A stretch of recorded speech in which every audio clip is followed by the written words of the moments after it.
What's going on, everybody? It's your host, Moose, and there's MRod. He's here. It's week 7 of the NFL. We got $10 sports coming right at you. Let's hit that intro. 10 Dollar Sports.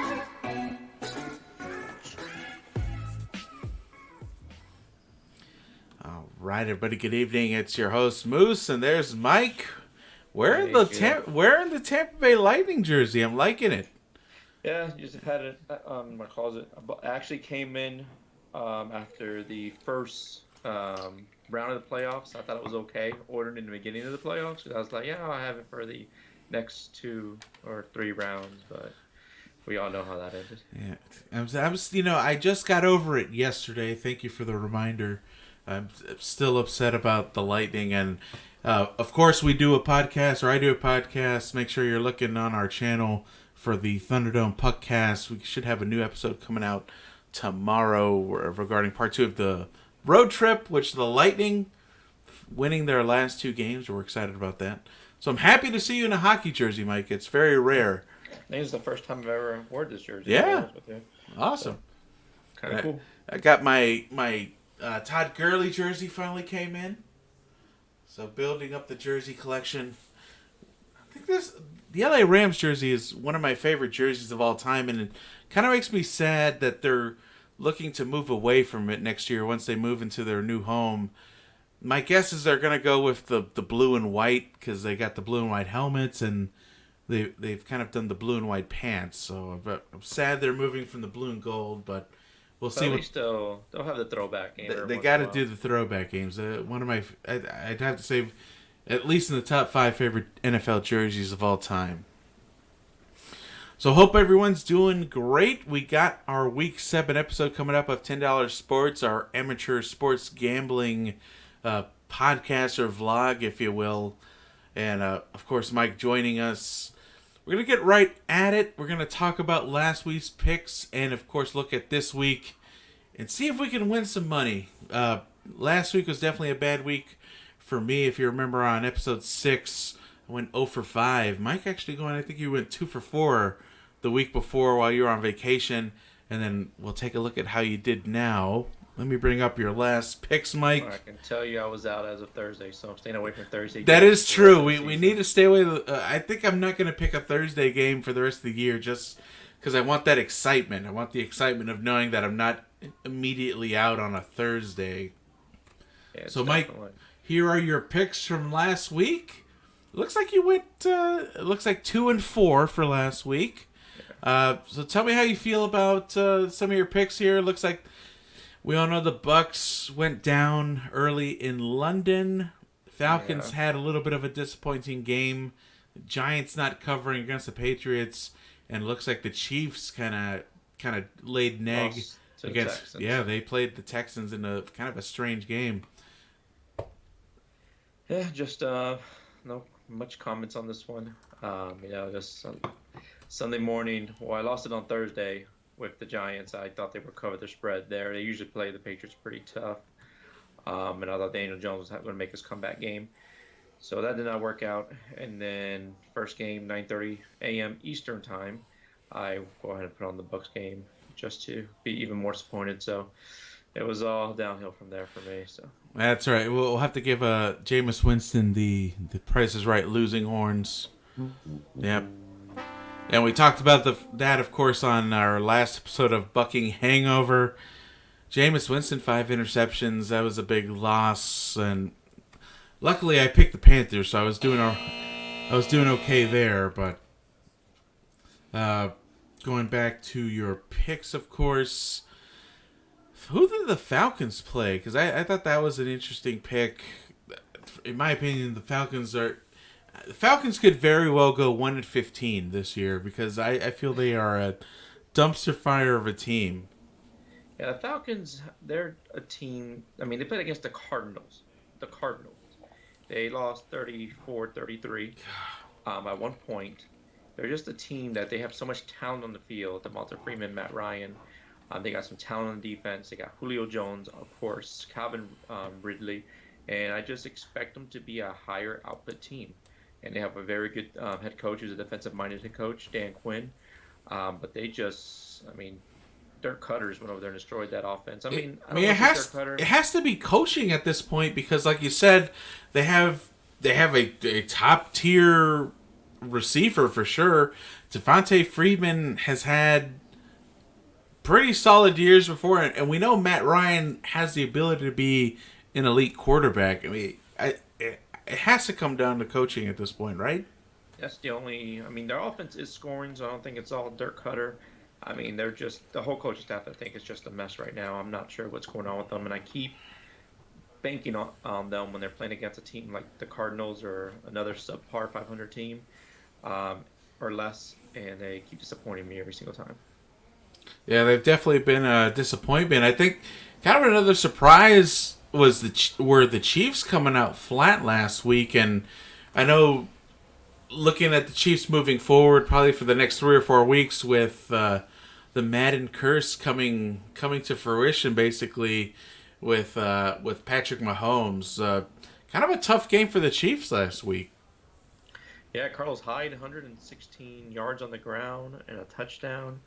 Tyreek Hill had a first game back. You know, we were expecting more at home, but he did well. I mean, 5 receptions, 80 yards, 2 touchdowns, and that was just a ground game. And they picked the Colts, but the Texans looked at the game prior and saw the Colts beat them by running the ball up the middle and just pounding the rock, and they did the same thing. But the Chiefs kind of turned that around. Our defense stepped up and stopped Philip Lindsay this week. But yeah, that was kind of very disappointing to see them lose 2 back-to-back games like that, especially at home. Yeah, absolutely. Of course, two of our picks, I think we both had the Saints and Seahawks. Seahawks kind of kept it close there with the Browns. I was kind of biting my nails. This was a game I was watching at the airport while I was waiting to come back into town. I was happy the Seahawks pulled it off, but once again, it was just kind of the Browns being unpredictable. They held it close, and thankfully the Seahawks pulled it off by 4. And I think the Saints, we expected them to win that game that they were playing, so not a big surprise there. Let's see how I did this week. I usually do my 5 picks, went 3 for 2, so had the Seahawks. Oh man, do not get me started on the Eagles. If you guys remember Moose's monster teaser from last week, it was the Eagles, the only team that kept me from cashing in on $200. I mean, part of me wants to say, Moose, what were you thinking? But, I didn't expect the Vikings to have 2 good games in a row, and I certainly didn't expect Kirk Cousins to have 2 good games in a row. I mean, what are your thoughts on the Eagles' defense? Their secondary is atrocious. So I would pick up any fantasy wide receiver who's playing against them. That is the best way to describe that. If they're playing against a team with a good receiver and a semi-decent quarterback, I will say that they have to outscore them. Their defense just can't stop anybody on the air right now. I mean, Carson Wentz and their offense is not playing amazingly either. So, Eagles, I just do not want to touch right now. I think you're absolutely right. And I know I've said it before, and I got tempted, and I wanted one more game on my teaser. I'm like, I don't think the Vikings are going to repeat this effort. And lo and behold, they did against a really bad. It seems like the Eagles have a bad defense. I think they're on my do not touch list moving forward, at least until they can prove their worth. Another big disappointment. The Dallas Cowboys really laying an egg against the third game in a row, laying an egg against the New York Jets. Sam Darnold coming back from mononucleosis, which is like a potentially deadly disease. So, I mean, you have Sam Darnold coming back from making out with randoms in New York City, I guess. I don't know if it was his first time in New York. Recovering from a potentially serious disease, and he beats the Dallas Cowboys. I mean, what are your thoughts on that? Cowboys are just what I was predicting earlier in the year. They They didn't. They looked haven't played anyone. You're absolutely exactly. right. They looked really good in 3-0, but let me see when they play somebody who's at least 500. In this case, Or against or somebody or who zero. The or Jets 0. 0-4, 0-5. Yeah, the Cowboys. Yeah, they just don't have that firepower. They got a good team. I'm not saying they're bad. They just don't have that firepower Do you to think keep it? up right Do you now. think it comes down to coaching for the Dallas Cowboys at this point? Because Jason Garrett, I think, is if other than Pittsburgh's head coach, I think he's the second longest tenured coach in the NFL. I mean, at what point do you have to move away from Jason Garrett? I'd say I wouldn't be surprised if the Cowboys lost this week if they were to fire Jason Garrett, especially losing to a division rival, Philadelphia Eagles, who obviously have not been playing that well either. Yeah, I would agree 100%. I mean, Jerry likes to keep it close to the chest. He hasn't really been putting too much pressure on Jason Garrett. And I guess the big conversation, too, has been, what's the value of Dak Prescott with some of the quarterbacks getting close to $40 million now. They're $40 million contracts. Dak Prescott, I think, playing it smart and not taking the holdout route like Ezekiel Elliott did this year. I mean, They probably should have. ultimately, what is Dak an elite quarterback? Do you think he Absolutely not. takes the Cowboys to a different level? Absolutely not. I don't think he's an elite quarterback, but I think he's a great franchise quarterback. So what? So as the Dallas Cowboys, as the number one franchise in terms of worth, probably in all professional sports in the United States. I mean, where do you put his contract at in terms of Well, value? I think you got to pay him somewhat for his off the field because he's a great face of the franchise, handles the media great, gives you no issues. I know he does a lot of things outside of off the field for the community. He seems like just like the kind of guy you want in front of that podium. Is the guy you want talking. Is the guy you want representing your franchise. So I think that does have a lot of value to it. So I mean, think about someone like Jameis Winston. You don't want him being the guy that speaks on behalf of your franchise as your franchise's face. I mean, he could represent Red Lobster, Publix. I mean, he has a couple endorsement deals he has not capitalized on. And not Uber. Not Uber as well. But yeah, that's just my opinion there. I believe that his worth should be equally off the field as it is on the field. So he should be, a top tier play quarterback, especially since you are the quarterback of Dallas Cowboys. No quarterback has more pressure every single Sunday than the Dallas Cowboys quarterback. So I don't want to say he should be paid as an elite quarterback, but at least as close to it, as my opinion. I mean, where do you think he fits when you're looking at the last few Dallas Cowboys quarterbacks? I think you're right. Everyone,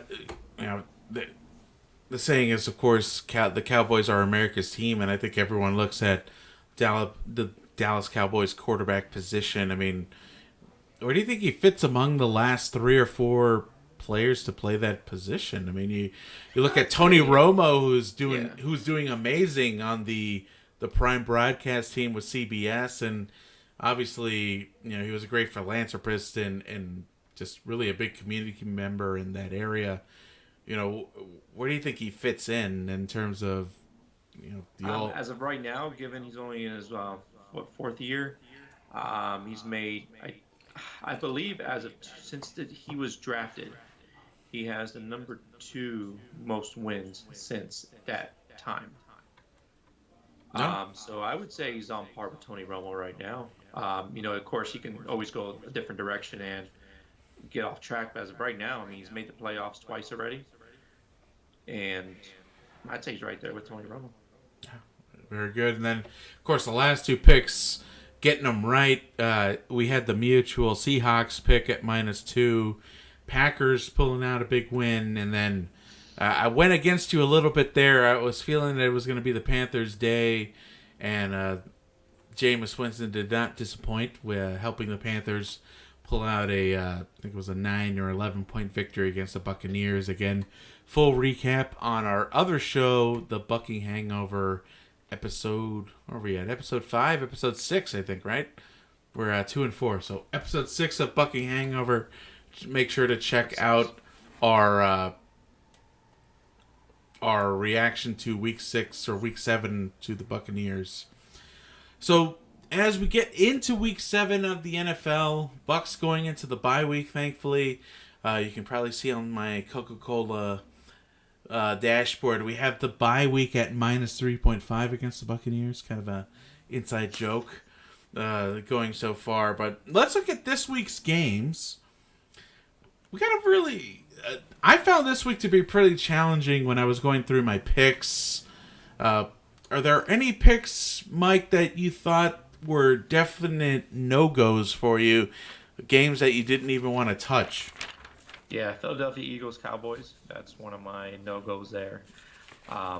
Just because both of them have been playing like crap. And then you have, what's his name? Doug Peterson, head coach of the Eagles, actually guaranteed to win.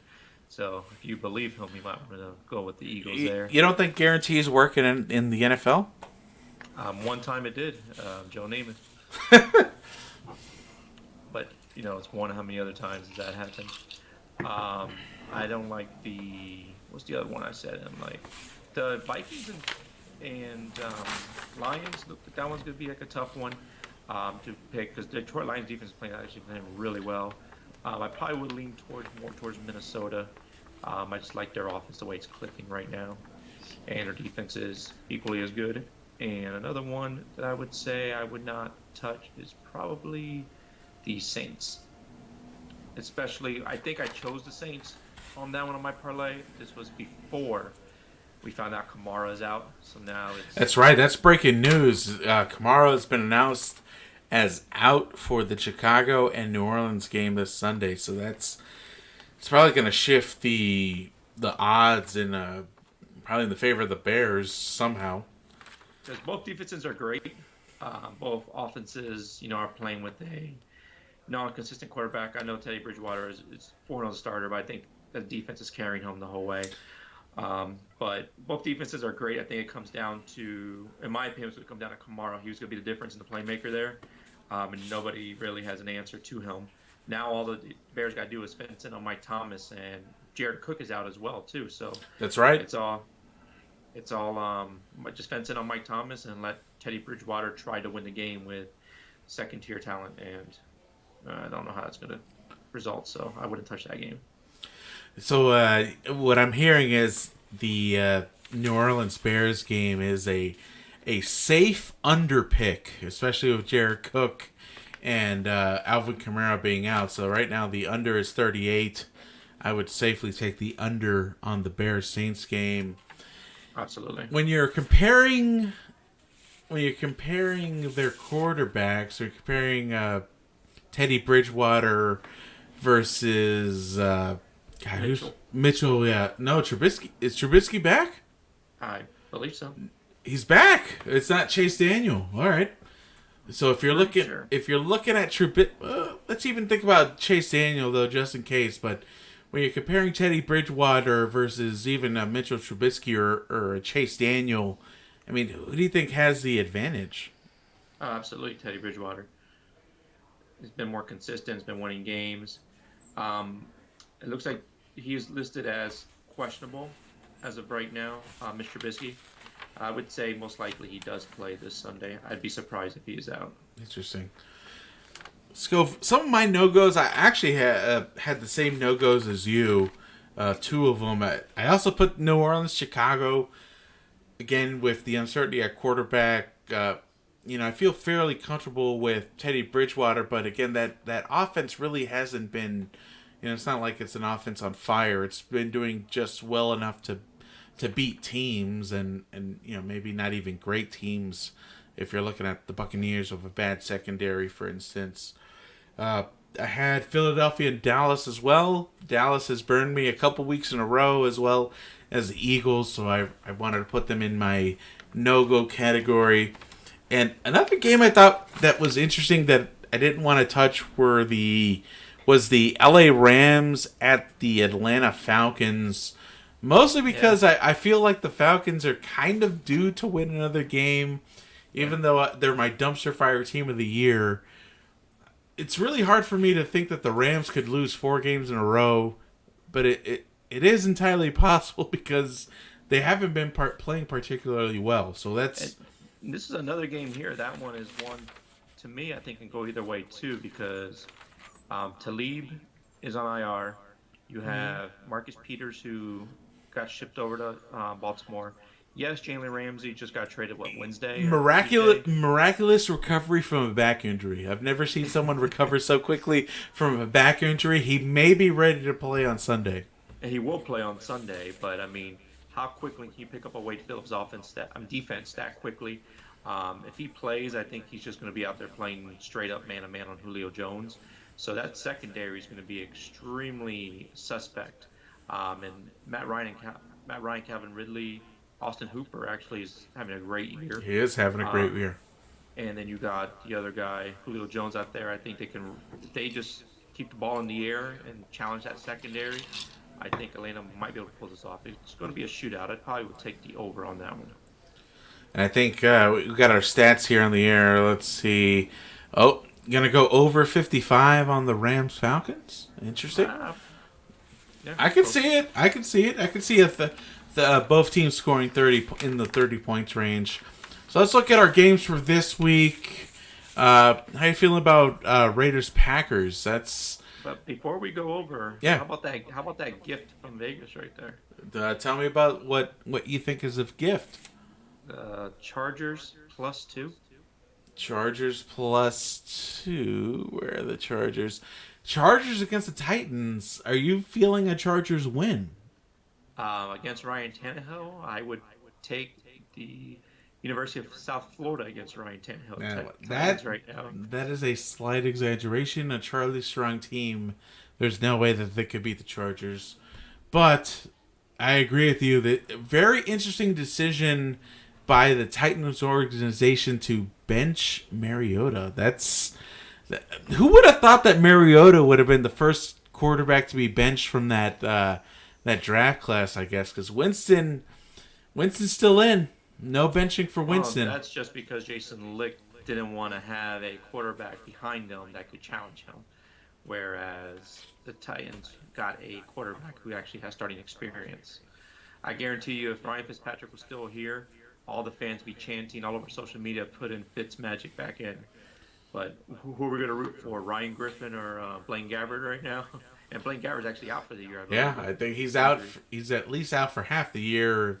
If they decide to make him the one active player from IR, I don't know what the Buccaneers IR statuses are so far. I think we got to wait till week 7 or 8 anyway. So. But at least we get JPP back.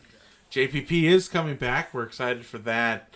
I know there's been a lot of buzz for the Buccaneers to having him back. But when I saw the Chargers +2, I had to look on there. Who's injured? Is Phillip Rivers injured? Is Nick Bosa injured?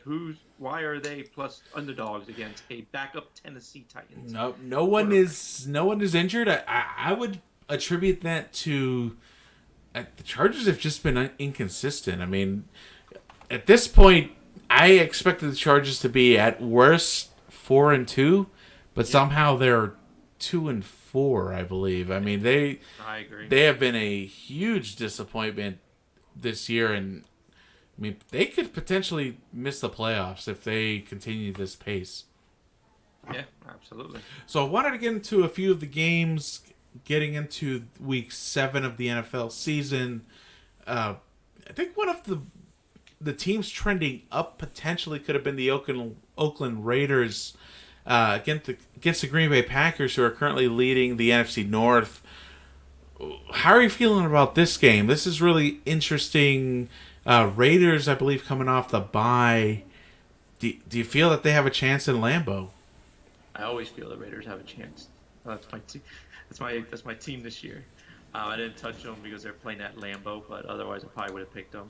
It's all going to come down to Derek Carr, and I'm going to say no. I mean, I don't think their secondary is where it needs to be against. Is Devontae Adams is back too, I believe. Secondary is just not where it's at to face Aaron Rodgers and Devontae Adams. and that running game that they've been putting together over in Green Bay. As much as I would want the Raiders to win, I don't see that being a victory, unfortunately. Right. So then a couple of the other games coming up, and Mike, I think it looked like you froze there a little bit. We got your audio, which is good. I'm just doing a human statue right now. Oh, I'm doing a mannequin challenge. awesome. Very good. You are definitely going 100% on the freezing there. So why don't we have you disconnect and call back, and we'll get you right back in, if you don't mind.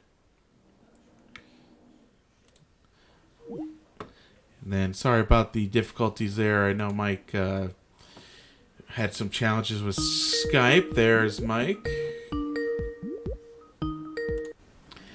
There he is. Let me get him on. Share the screen, and we'll be ready to go.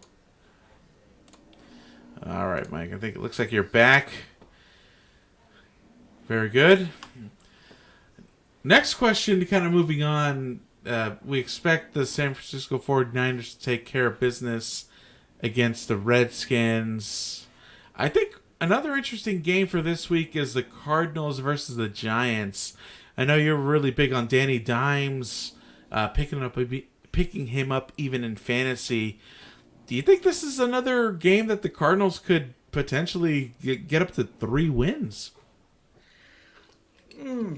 I think Danny Dimes is due for a good game. He had that great game against the Bucks. He's had 3 rough games.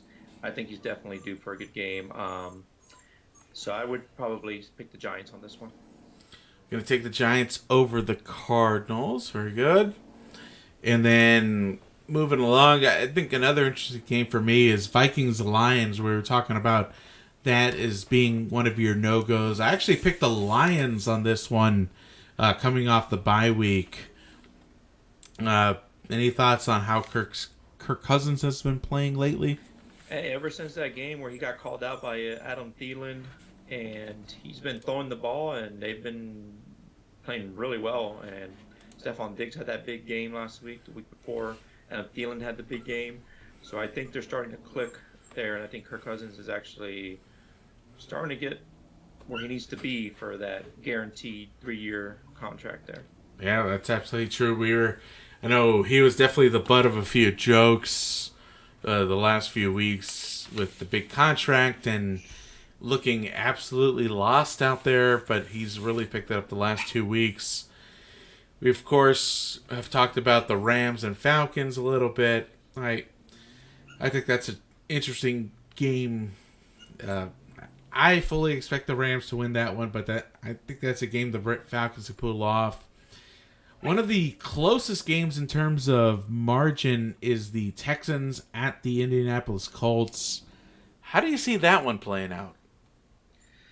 This one I did not want to touch. This one because, I mean, both teams have actually, in the past 2 weeks, have beaten the Kansas City Chiefs. So both teams actually know something, know a way to beat Mahomes or stop that Kansas City Chiefs offense. So facing each other, I mean, they're both good defensive teams. 2 young quarterbacks. I think Deshaun Watson definitely has the edge there. T.Y. Hilton, great receiver. DeAndre Hopkins has the edge there. And a running back, Marlon Mack versus Carlos Hyde. I'd probably rather have Marlon Mack, in my opinion. So I think they match up really well. This could be a potential wild card playoff game right here. First round wild card, or maybe even divisional. I know they're in the same division. So this could potentially be a playoff game right here. So this one's really, really excited to see how this one turns out. Winner of this one, I know they'll probably have to play each other again in the year, but I mean, these two are going to be, one of these 2 teams will be the division winner of that. And it almost seems like it's always the Houston Texans who find a way to blow it in the first round or second round if they happen to get the first round bye. Got a couple other interesting games going on in the 1 o'clock hour Eastern. Jaguars and Bengals, and then of course Dolphins and Bills. Dolphins still looking for a win there. Bills heavily favored, and it's the only game of the week where you can't do a same game parlay. I fully expect the Bills to take care of business there. As we get into the late games for Sunday, you have the Chargers Titans, which we talked about a little bit. Really think an interesting matchup, though. Probably, maybe the most interesting matchup of the week is going to be Ravens at Seahawks. How do you see that playing out with, you kind of have quarterbacks that play a similar style. I think we're seeing Russell Wilson run a little bit less than maybe he did a few years ago. But how do you see Lamar Smith and this matchup against Russell Wilson? Who's Lamar Smith? Lamar, God, I'm so bad. I always say Lamar Smith. You know Lamar who I'm talking about, Lamar Jackson. I always say Lamar Smith. I was trying to see who this new X Factor was. It's the third string quarterback for the Ravens, Lamar Smith. I was gonna go pick up Lamar Smith in any fancy league. Lamar Jackson. I always say Lamar Smith, and I know I've done that before in our past podcasts. So Lamar Jackson, with the success he's been having this year, going against kind of his protege and what Russell Wilson used to do back in maybe a couple years ago. This one I'm leaning towards Seahawks. I think both teams are pretty good, but I would usually give the edge to whenever it's two quarterbacks like this, a young one versus Russell Wilson. I'd give Russell Wilson the edge. I think he's more experienced. I think he finds a way to escape the pocket a little bit quicker, more elusive. And he's got Chris Carson, who's been playing pretty well this year. Tyler Lockett, he's got some chemistry with as well. I think all around the Seahawks are a slightly better team. And wrapping up the slate for the 4:00 games, talked about New Orleans and Chicago a little bit. Late games and the Monday night game, talked about the Eagles and Cowboys. What are your thoughts on the Monday night game, Patriots and Jets? The spread is 10 points. I kind of liked what I saw with Sam Darnold back in the lineup. Could this potentially be the first true test for the Patriots? Because when you're looking at their 6-0 record, it's not really as impressive as it looks, I would say. Yeah, not as impressive as it looks, but I mean, New England's defense is just playing absolutely lights out. Probably some of the best defense I've seen in a while. Probably the best defense Tom Brady's ever had in his entire career. So I wouldn't even. Jets don't even. I don't think stand a chance. The only thing I hope is that Sam Darnold walks out of this game without contracting mono or some other kind of disease. He's learned his lesson. I think he knows not to make out the general New Yorker. Mono sounds like a New Jersey type of disease. So hopefully he's staying away from the New Jersey girls. So let's move into your official picks for the week, Mike. Your picks for this week. You got another $10 parlay for you. You got the Saints straight up. You got the Giants -3. Bengals +4. Chargers straight up. And Eagles straight up. Talk about your picks for the week. The reason I went with the Eagles is because Doug Peterson guaranteed a win. And he seems like a pretty straightforward guy. Guy who does bullshit. So if he said it, probably right. Went with the Bengals this week. Bengals are playing against the Jaguars. Jalen Ramsey not being there anymore, who was kind of like the face of that team. I think makes the team have to shift. And also, I really thought when I made this pick here, I thought A.J. Green was going to be back, and I had no idea who was going to cover A.J. Green with Jalen Ramsey out. So I was kind of picking them, thinking A.J. Green was going to come in here and having a phenomenal game, because who can cover him and Tyler Boyd at the same time. So that's why I went with the Bengals. Chargers, like I said, I thought that was a gift facing a Ryan Tannehill-led Tennessee Titans. And the New York Giants playing against the Cardinals. I think this is definitely a good game for Danny Dimes to bounce back. He gets back Sterling Shepard. He gets back Saquon Barkley and Evan Ingram. So he gets back like three, weapons that any team wished they had on their arsenal. So I think he finally has an arsenal to play with. And I don't think Arizona's going to be able to keep up with that whole entire offense there. And then the Saints, this was again before Alvin Kamara was ruled out. I thought he was going to be the difference in that game. Well, that's subject to change, but these picks are locked in already, so we've got to roll with what we have. See what we have. I think I still like the Saints even without Kamara in there. Let's see. Let's see the picks that I had for the $10 sports, $10 parlay of the week. I had a few in common. I played it a little more safe than you did. Of course, let me go back. The amount that you could potentially win $430 off of your $10 parlay. I played it a little safe this week with only $190 in winnings. I'm really liking the Chargers, I think. Same reason as you. You're looking at the Titans that haven't particularly played well. I know they're at home, but I just think the Chargers finally pulled it together and can beat the Titans. I took the Packers minus 5.5 against the Raiders. I don't know. I'm liking the way the Packers are playing. My concern is the points. The Titans got shut out by the Broncos last week. Exactly. So I think I think that's a sure thing. My concern, though, and I'm looking at the Packers and Raiders, that point spread makes me slightly nervous. Just a little bit nervous. But I like the way the Packers have been playing lately. The Raiders coming off a bye week, and then I think they're traveling over to Lambeau. I think the Packers pull it off by at least a touchdown, if not more. Another big safe pick was the San Francisco 49ers. Heavy favorites at minus 460 against the Washington Redskins, of course. And I think it's actually bumped up to minus 500. I'm liking the Colts minus 1 against the Texans. I think they can basically win that game straight up. And my underdog pick, other than the Chargers, which I don't really feel is an underdog pick, I like the Lions plus 110 against the Minnesota Vikings. Again, the winnings aren't that great, but I'm feeling very confident about these picks here. What are your thoughts?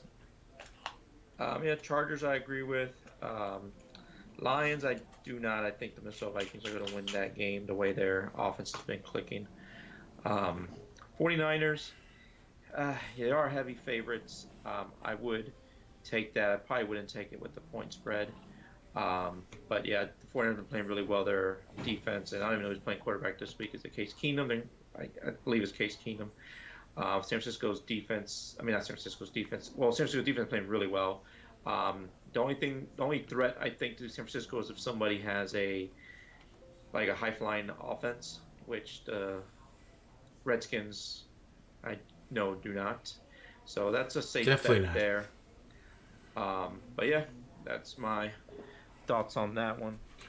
And then, of course, Moose's Monster Teaser. If you don't know what a teaser is, you pick a couple teams that you like with their spreads, and then you're able to buy a significant number of points. I went with buying 6 points in my favor each way.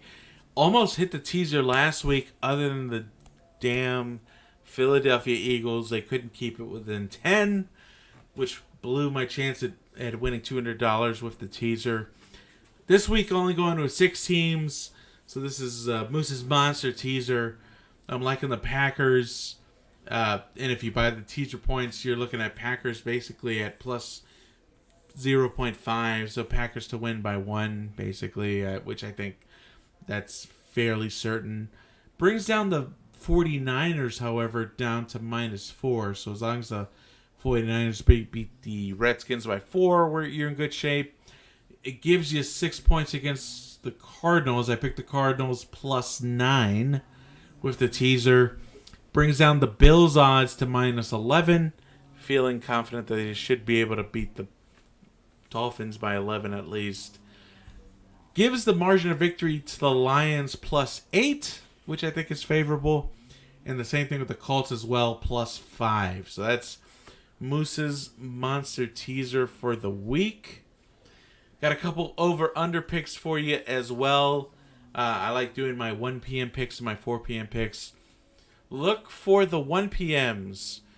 49ers and Redskins. I'm looking at over 40.5. That's a mistype there. I think it's going to go over 40.5. I don't like that one at all. You don't like the over 40.5? No, not at all. How about The Redskins can't score, and 49ers can't score either. Their offense hasn't done much. I would say they rushed for almost 300 yards last week. Which resulted in 21 points. Right. So I would say this game is more like a 21-10 type of game. 21-14. I don't see it hitting 40 points. Okay. 35 max. We'll keep this in mind. Well, we'll bring this up next week at week 8 for $10 sports, and if Mike is right, maybe I owe you a couple bucks on Venmo here and there. I like under 55 for the Rams Falcons, and I my guess is you're going to disagree with that one. Yeah, I already talked about that earlier. It's Yep. going to be a high-scoring game with poor secondaries. And then I'm liking, especially like you said, the departure of Jalen Ramsey. Over 43.5 for Bengals Jaguars. I also going to disagree with that one as well. Under? You're going to take the... Okay. So basically the opposite on every one of the 1 p.m. picks. We'll remember this for next week. We're going to see how we performed on those.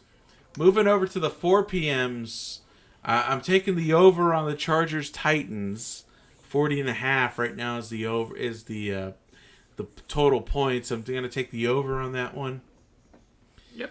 I like the under for Bears Saints, especially now with Alvin Kamara out. Under 38. I'm feeling their very defensive game. And then for Monday, is it Monday night that the Patriots and Jets are playing? Yep. Over 43.5. I think the Jets can score some points there. Yep, and 42 of those points are probably the Patriots. Yeah, that's right. So 43, maybe it's 42-3. I don't care what the total is as long as it's over 43.5. Doesn't matter who scores those points. I think that brings us to the end of our episode. We did our over-unders and our look at the week. Any final thoughts, Mike? No. I think we will see how this week ends. Not as exciting. I mean, no Bucks this week, so. I'm actually pretty excited about no Buccaneers football. I mean, I'm not going to be feeling bad. Notre Dame is also on a bye week, so it's almost like a obligation-free weekend for me. I can just sit back and enjoy and kind of like laugh at other teams' misery, if you will. Nice. Just probably still be watching. Especially got some fantasy football going. Crucial week 7, and that's about it. Yeah, no, we're really excited. Some tough sledding for my fantasy teams, of course. I think I'm like the number 1 scoring team in our league, and I'm down to 3-3, which blows my mind. I've had some tough weeks, but we'll recap some fantasy action, especially with the Buccaneers being off. We'll probably have a nice, good live episode of Balls, Bros, and Brews later this weekend or into the early week. Of course, don't forget we got the second part of our road trip Thunderdome Puckcast coming out likely tomorrow afternoon, so be on the lookout for that.